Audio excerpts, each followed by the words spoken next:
দেশের বিভিন্ন স্থানে বিচ্ছিন্ন ঘটনায় কয়েকজন নিহত হয়েছে।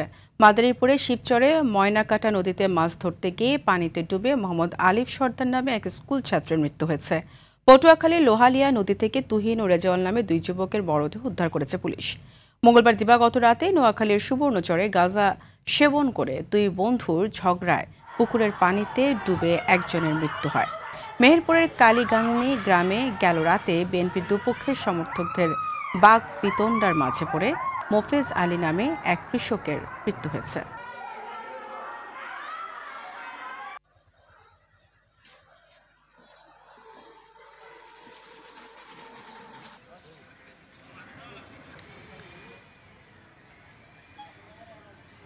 তদন্ত অনেক সময়ের কাজ।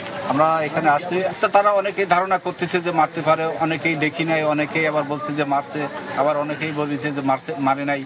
কারণ মারিছে কি মারি নাই এটা একমাত্র ডাক্তার ছাড়া কেউ বলতে পারবে না। পরবর্তীতে সে পড়ে যায়, পড়ে গেলে তাকে হাসপাতালে নিয়ে যায়। আমরা যতদূর জানি হাসপাতাল মারাফত যেটা জানছি, হাসপাতালে যাওয়ার আগেই সে মারা গেছে।